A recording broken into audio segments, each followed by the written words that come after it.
It is about to be 5 p.m., and I just want to get into a couple key takeaways that I noticed from the game that really helped the 49ers win this game. Two takeaways that I feel like have don't always go seen. They don't always go noticed. So I want to get into them right before Monday Night Football. So it will be a quick episode. I do want to watch it. So let's just get right into it, guys. Here we go, baby.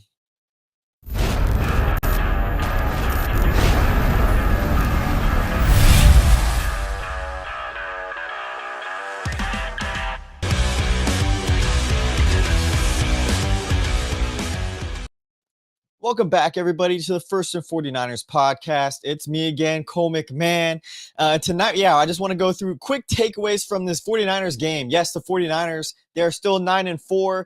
Yes, even without Nick Bosa, Fred Warner, the Niners have continued to step it up. They played in the frigid cold weather. They beat the Browns yesterday in Cleveland for the first time in 41 years. I'm still riding the high on that. The 49ers now are in their bye week, which has been much needed. It was very much needed since all these injuries happened, and it couldn't have come at a better time. It's the latest bye week the 49ers have had in recent years under the Kyle Shanahan era, and I think it kind of worked out for us. It kind of worked out for the Niners a bit after all those injuries. I usually get them earlier in the year, but I think it was perfect. Niners were able to win all these games without players. Now they get a much needed rest. It's almost like a reward going into the last final 4 games of the season. And honestly, it's like, okay, the 49ers have finished all these games, 9-4, whatever. It's 13 games now. Get this bye week, and it's almost like playoff football. We're in December, it's winter time. They get this bye week, they get extra rest than some of these teams out there already, and just get ready to get fired up going into week 15 against the Titans, which is essentially gonna be a bye week. They've only had one win in the season so far. So essentially it's kind of a build up, and even it's almost you get 2 bye weeks almost. You get the 2 weeks almost to just chill and relax, and then you get to play the Titans, which is almost like, okay, it's a warm-up game. It's a precursor to what you're going to get at the final 3 games of the season. The Colts, the Bears, and the Seahawks, all 3 teams that are going to be really tough to defeat. But I think the Niners can do it. But yeah, anyway, I just want to get into some of the key takeaways here before we get into everything else. And it's got to be the special teams for me, guys. I think that's one of the things that has kind of been, I feel like it's definitely getting talked about a lot more now because of how well they've been performing. But I think it's something the past 3-4 weeks that has been building up, it's very slowly kind of building up. And then boom, Sky Moore comes out of nowhere with some big kick returns. And he's one of the biggest reasons why the 49ers have been successful on special teams this year. I was criticizing the special teams at the beginning of the season for the first 4, 5, 6 weeks. I was talking about it with 49er media, with Rich. We're like, man, when is this special teams going to get good? And I think even 49er media is like, hey, man, Brant Boyer's here. It might take a couple weeks for the Niners to finally get going on special teams. I know I talked about, I think 2 weeks ago, saying that the special teams unit, they had an all players meeting.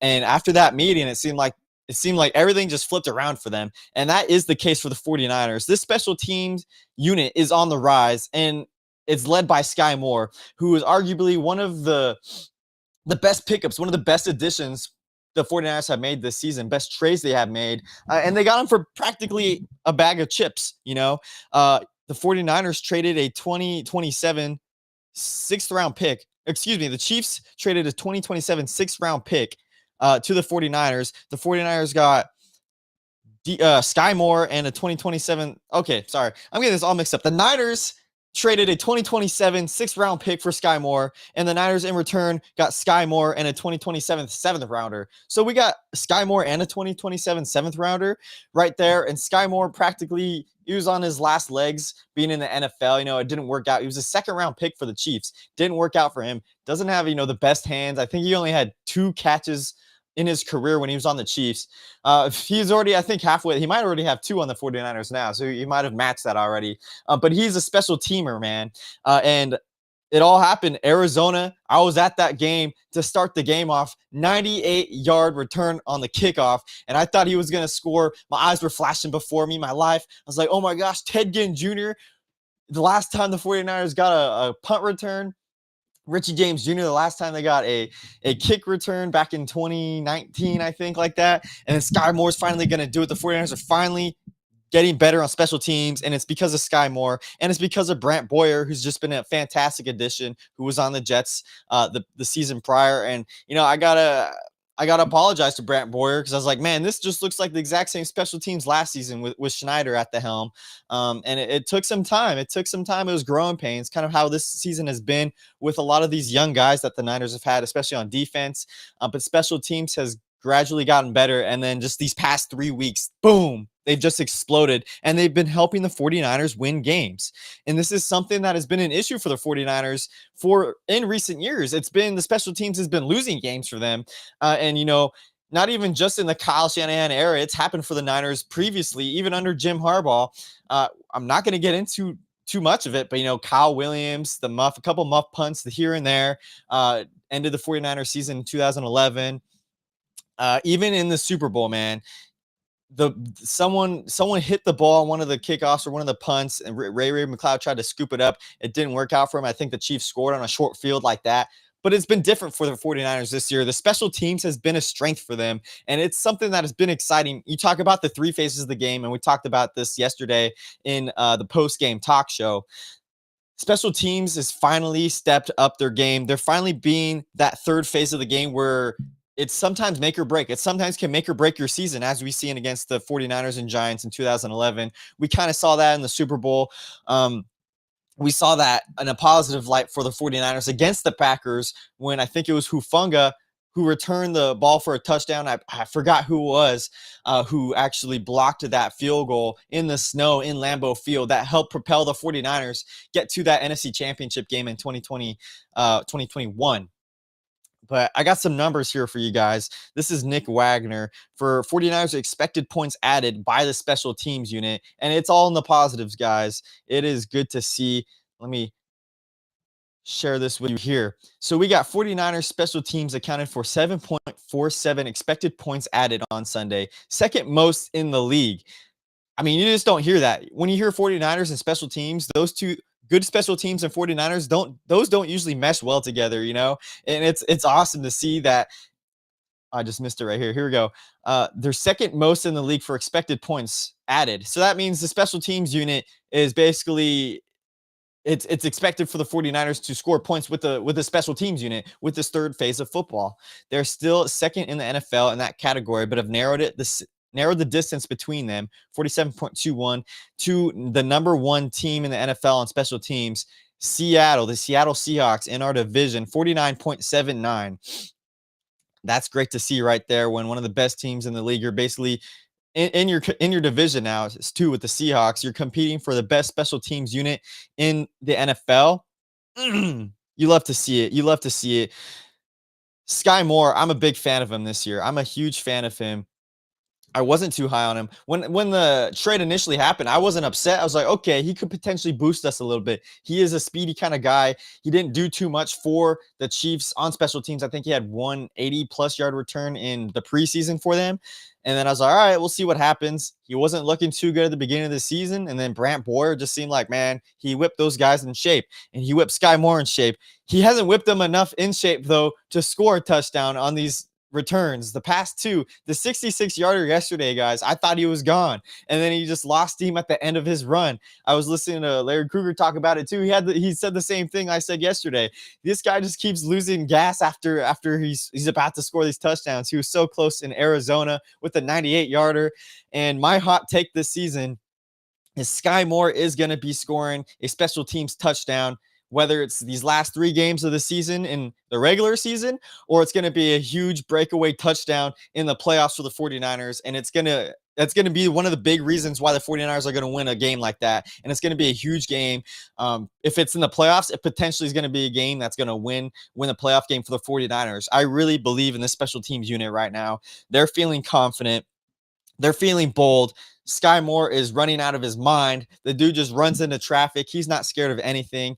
And I just can't say enough good things about it right now. On both drives that the special teams did had positive plays for the 49ers. It was the second drive for the 49ers. Sky Moore, obviously, with his 66-yarder, brought them up to, I think it was the 16 yard line right there. And the 49ers offense is clicking with Brock Purdy right now. And both times they scored, they capitalized on these big returns from special teams or these big plays that special teams has made. So on that second drive, the 49ers had the Christian McCaffrey rushing touchdown to go up 7-0 in the game. And when when special teams makes a big play, you gotta rely on that offense to be to execute, especially when they're in the red zone. The 49ers have been doing fantastic in the red zone the past couple weeks, especially on third down, which I talked about yesterday. But the second big play was also in the fourth quarter, and this was to ice the game for the 49ers to put the Browns away. And it set up the Jauan Jennings touchdown in the fourth quarter to put the 49ers up 23-8. And that was the muff punt by the Browns returner and Darrell Luter Jr. coming up with the ball. Let's show that play right here because I'm just so excited to see the special teams unit play so well. Special teams, special teams, special teams. Back with the wind and the hang, and now the fair catch. So he fumbled the ball, muffed it, and it's picked up right there. San Francisco all over it. What a big-time play. Darrell Luter Jr., baby. With the wind and the hang, and now the fair catch. So he fumbled the ball, look at that. muffed Down it, at the and 16, it's picked up. so he was a 16-yard line right there. It's still funny to me. He just, Right there, muffed it, just kind of drops catch. So he fumbled the ball. to the ground. I don't know if he was scared that the defender or the returner was going to try to smack the ball out of his hand or what. But for some reason, Darrell Luter Jr. didn't want to return that ball. But it was all right because the 49ers got the JJ touchdown on that, who has been playing outstanding as well for the 49ers. So special teams has been on the rise. Special teams has been special for the 49ers this season. It has been great. In the Instagram chat, Niners Faithful, feel like all the young guys finally starting to get used to the speed at the right time. Absolutely, Niners Faithful. Good seeing you in the chat. Thanks for joining. Yeah, I mean, I was just thinking about that today. And we talked about it at the beginning of the season, the Niners are playing a lot of young guys, and that's kind of how it was almost essentially a rebuild for the 49ers, but they kept winning. Guys kept going down. They kept winning. And the young guys, they're having the growing pains. You're going to always have that with rookies. You're going to have that with Upton Stout, who's had his fair share of tough games. Alfred Collins has his fair share. CJ West, been inactive, healthy scratches at times. Michael Williams, he was tough to start the season, and then he started getting better. Each one of these guys have continuously gotten better throughout the season, and it is largely due to the coaching, to, I feel like what the 49ers have as the camaraderie they have on the team, the trust that they have in each other. And I think the 49ers, that just provides so much confidence in these young players to say, yeah, we're going to keep putting you out there. You guys are going to, experience a lot of things. Sometimes you're going to get burned down the field if you're Marquis Siegel. Sometimes you're going to get burned on a run play, or a quarterback's going to evade a sack from you if you're Alfred Collins. You're not going to get the stuff every single time. But we've seen time and time again now, and we're getting to the later stretch of the season where these rookies are making big plays for the 49ers. I mean, Alfred Collins against the Rams the first game hits the ball out for the fumble. The 49ers win that game. Upton Stout has been looking a lot better recently in coverage, making big plays as well. And it's just been fantastic to see these rookies live up to their potential, because, they're going to experience these rough days, and Robert Saleh has really instilled confidence in them. And I think just the 49ers as a whole, they have a really good community. They seem like a really tight knit group of guys. And I think it's largely due because of this adversity, saying next man up mentality. You got Warner and Bosa, your two legends out there, not out on the field because of injury. And so these rookies are stepping up, and it is exciting to see. I didn't realize how soft Harris was. Yeah, that dude is soft. That was hilarious to see the post game. Jauan Jennings, that's a whole nother conversation, dude. It's just Jauan Jennings talking smack. And Jauan Jennings has done his entire career, talk smack on the field, and he lives up to it, though, because he plays until the whistle is blown.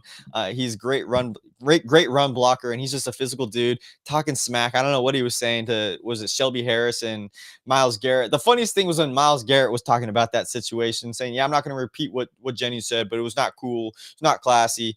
Not classy. This is the same guy we're talking about that smacked Mason Rudolph on the head with a helmet. Talking about not classy. Jauan Jennings is just talking smack out here when Myles Garrett is literally smacking guys in the head couple of years ago with helmets. It's funny. I love it. I love that Jennings gets in the head of these guys. And that's honestly it's a mind warfare, you know.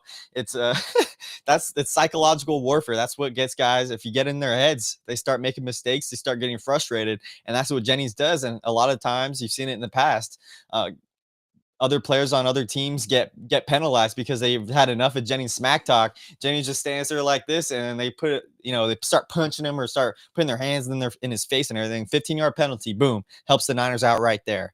But special teams fantastic, and just a great stat there by Nick Wagner. 7.47 expected points added on Sunday, second most in the league, right behind the Seahawks, which is really, really cool, really, really interesting. And yeah, that is my bold prediction, guys. Sky Moore will be getting a kick return or a punt return for a touchdown this season. And that touchdown on special teams is going to help them, is going to be the game winner for the 49ers, whether it's in the regular season or in the playoffs, which the 49ers have a 92% chance of making this season. And just this NFC, man, this year is wide open. Anyone could be the number 1 seed. Right now, the Bears have it. Thank you, Carolina Panthers, for beating the Rams. But that is awesome. Special teams, that's just one of the biggest key takeaways of this game that I got. It's like, yeah, man, they just continue to get better, and it's been exciting to watch. Moving over, I want to get into a couple of the injury updates the 49ers had today. From Kyle Shanahan. We know we had some injuries this last game with Juice and everybody. So I'm just going to show you guys screen here. We also have, before we get into the injury updates, the 49ers brought in multiple players for tryouts today via Coach Yak on X. Brought in a couple guys who have honestly not even really heard of. I don't know if you guys have or not. I don't know why we're doing tryouts. Maybe I kind of understand wide receiver. Not really. I don't know. Quarterback Taylor Elgersma. Wide receiver Javon Baker, Cole Burgess, Kobe Hudson, and Tanner McLachlan.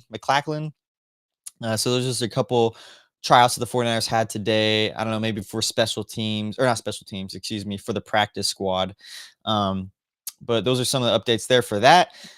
This is a bad update for the 49ers. Ben Bartch, possible Lisfranc injury, and is likely to go on the IR. Will probably definitely go on the IR and miss the rest of the season per Nick Wagner.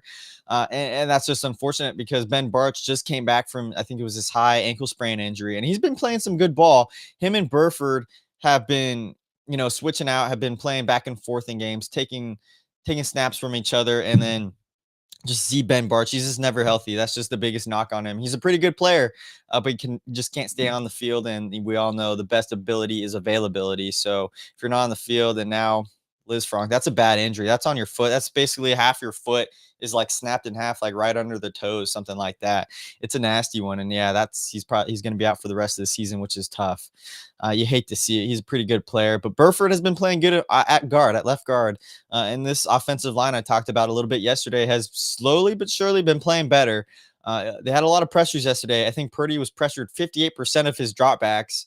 But that's the good thing about Purdy. When he has a healthy toe, he's able to evade the pressure and not allow defenses to sack him. And that's what he did. And that's just the biggest elevation you get from Purdy, besides from Mac Jones, where Mac Jones probably would have got sacked multiple times in that game. But the 49ers offensive line held Myles Garrett to only 1 sack in the game.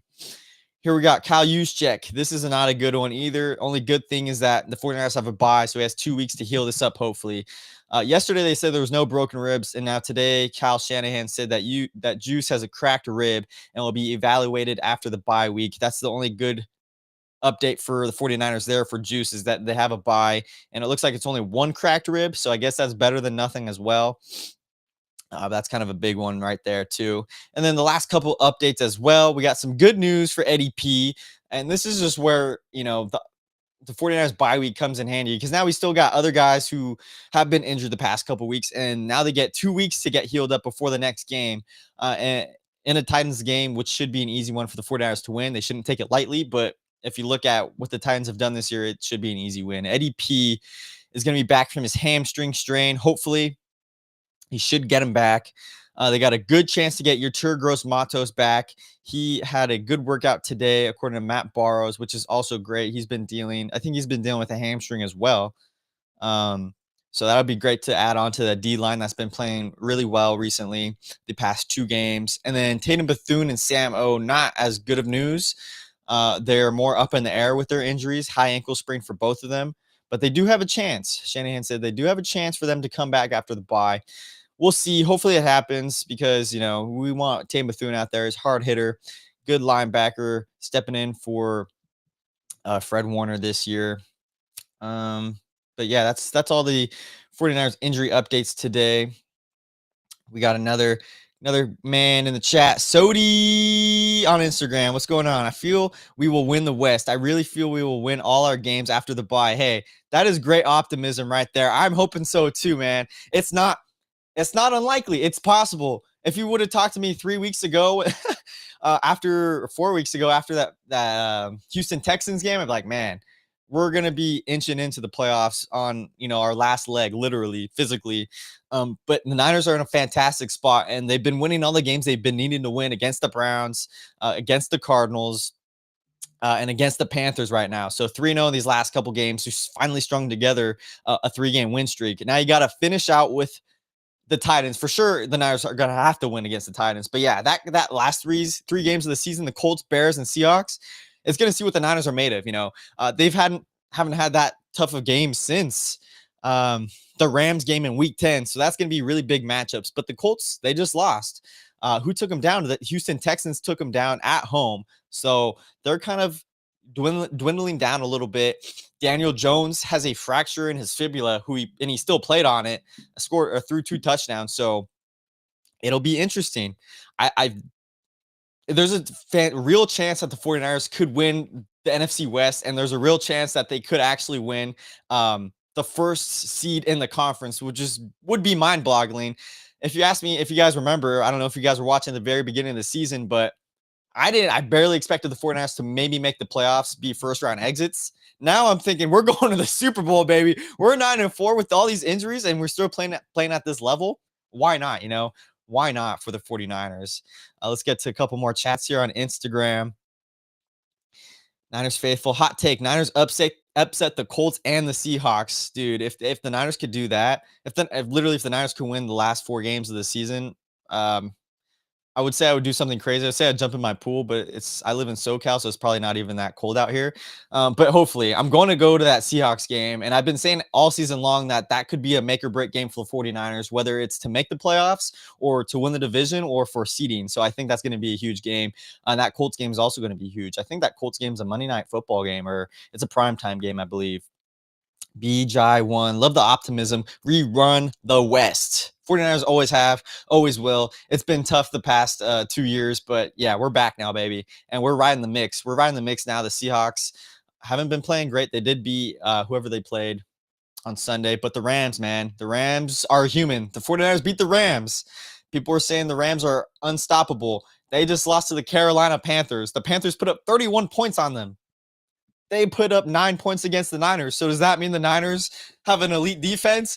I don't know, man. It's crazy. How do you think Kendricks fits in? That's a good question. I don't really know how he's going to play because I know they signed him. I think they signed him to the practice squad. So I don't know if he's going to be more of a special teamer for the 49ers coming in after the bye. I think they're kind of going to reevaluate where the 49ers are at. I think maybe on injury-wise, because Tatum Bethune has a shot to come back from his high ankle sprain. Because, the Niners are down to Curtis Robinson, who's, not the best linebacker in coverage. He's more of a special teamer, but that's all they have, really. And they have Jalen Graham that they activated last week. So if there were another linebacker they'd probably activate, I could see them activating Kendricks going into that week 15 game against the Titans. I don't know. He hasn't played, I feel like, in a year, but I really liked him a couple years ago. He was great on the Vikings. He was supposed to sign with the Niners. I think it was last season. He ended up signing with the Cowboys. I can't remember if that was a year ago or 2 years ago. But I like Kendricks. I'm not really sure where he's at now physically and everything, but the Niners signed him, so they must like him enough. But who knows? Hopefully they can activate him. But I feel like a lot of times the Niners make these signings, they ended up not even activating some of these guys. Feels like the Seahawks is beatable. Only put up 27 against a rookie Vikings. That's right. They played the Vikings. Oh yeah, but that Vikings QB, man, that was really sad to watch. What is his name? Brosner. I saw Steve Mariucci, the Mooch, former 49ers head coach. He was saying before the game, before that Vikings game, he was saying that was going to be the second coming of Kurt Warner, the next America backup quarterback. What do you call it? Backup quarterback, like that's going to be the next Brock Purdy, essentially, the next Kurt Warner, underdog story. I don't know why I couldn't think of that. It was completely opposite from that. That was terrible. I think they had 4 interceptions on the kid. It felt like I was on the Red Zone channel. So every time they panned back to that game, it was him getting picked off. And he threw the worst pick I've ever seen in my life. He was about to get sacked and he just threw it up literally to the Seahawks defender for a pick 6. I feel bad for the guy. But they only put up 27 against a rookie Vikings QB. Yeah, I mean, the Seahawks are definitely beatable. Obviously, we beat them before. I think they've been playing better football, though, than the last time we played them at the beginning of the season, but they definitely are beatable, especially at home in Santa Clara for the 49ers. Last game of the season, the 49ers and their grit, I could see them winning that game. I could see them winning out like Sodi said earlier. That'd be awesome. And Darnold got hurt, but came back into the game. Yeah, I did see that he got hurt. I almost got a little too excited there, seeing that he went to the injury tent. I don't wish injuries upon any teams, but sometimes it's kind of exciting when it's in your division. Not if like a bad injury. Obviously, I don't want any guys to get injured bad. But a lot of 49ers are the most injured team in the NFL. So if other teams get injured, sometimes it's interesting. It should happen. But okay, guys, it's 5:22. We got to get into our last thing here because Monday Night Football has arrived. I do want to watch a lot of this game. So we're going to dive right into it. And this is the biggest takeaway from the game, but it is also the dog of the week, everybody. That hurt my ears. So, everybody, the dog of the week, and he came away with 2 sacks in this game, is a newcomer on this team this season, has only played 4 games for the 49ers, and that is Clelin Ferrell versus the Browns. 2 sacks, led the team in total tackles with 9, and the dude has been on a tear ever since he's been on this team, and the 49ers need to continuously play this man. They can't take him out of the lineup because Clelin Ferrell has been playing out of his mind with 4 games in the season. He's had 4 sacks, 14 total tackles, 4 tackle for losses, and 4 QB hits this season. And he's playing better than anybody else on this D-line right now. He's playing like Nick Bosa essentially would be playing right now. And he's the dog of the week because he's had the 2 sacks. He had 2 sacks in this game. 1 sack went to Keon White. And he had a sack in the game against the Panthers. And the dude has been playing well. This is his second stint with the 49ers. He was on the team in 2023, and he had a good season as well. And he was on I forgot whose practice squad, but the 49ers, it wasn't even a trade or anything. Before the trade deadline, they signed him off the practice squad when multiple guys were injured. And Clelin Ferrell has been playing up to amazing standards. He's a fantastic scheme fit for the 49ers. And right now, he's tied with the most sacks on the 49ers with 4. And granted, he's only played 4 games for the 49ers. So what does that tell you? It tells you that he's going to get more sacks in the next 4 games of this season.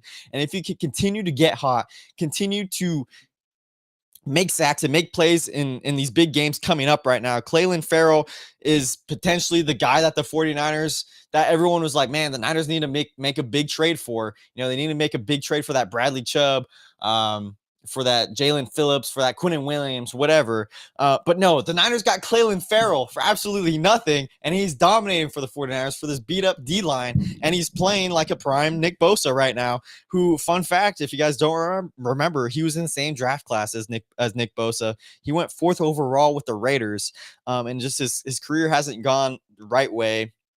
He had a good season with the 49ers back in 2023. He had 3.5 sacks in 17 games with the Niners in 2023. So he's already over that amount of sacks this year with the Niners in 4 games.